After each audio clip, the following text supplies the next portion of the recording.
गंगा को हम भारत से हटा लें तो भारत को भारत कहना मुश्किल हो जाए। सब बचा रहे, गंगा हट जाए, भारत को भारत कहना मुश्किल हो जाए। गंगा को हम हटा लें तो भारत का सारा साहित्य अधूरा पड़ जाए।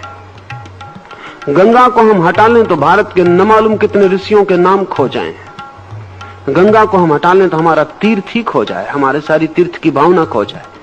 गंगा के साथ भारत के प्राण बड़े पुराने दिनों से कमिटेड हैं, बड़े गहरे में जुड़े हैं।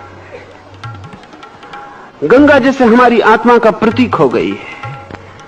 मुल्क की भी अगर कोई आत्मा होती है और उसके प्रतीक होते हो तो गंगा ही हमारा प्रतीक है। पर क्या कारण होगा गंगा के इस गहरी प्रतीक बन जाने का कि हजारों वर्ष पहले कृष्ण भी कहते हैं कि नदियों में मैं गंगा हूं।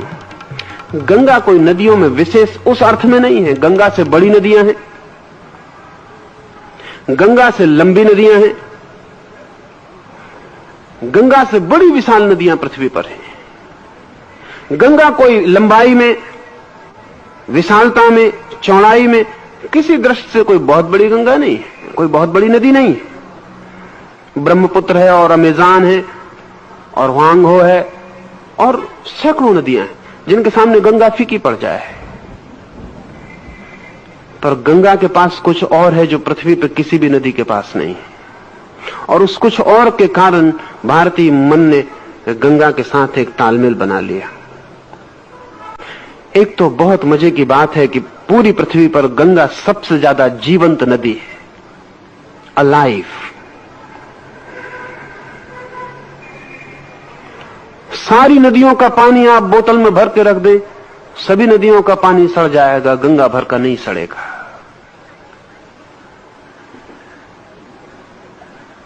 केमिकली गंगा बहुत विशिष्ट है। उसका पानी डिटेरिएट नहीं होता, सड़ता नहीं है, वर्षों रखा रहे। बंद बोतल में भी वो अपनी पवित्रता, अपनी स्वच्छता कायम रखता है। ऐसा किसी नदी का पानी पूरी पृथ्वी पर नहीं है। सभी नदियों के पानी इस अर्थों में कमजोर है। गंगा का पानी इस अर्थों में विशेष मालूम पड़ता है, उसका विशेष केमिकल गुण मालूम पड़ता है। गंगा में इतनी लाशें हम फेंकते हैं, गंगा में हमने हजारों वर्षों से लाशें बहाई हैं।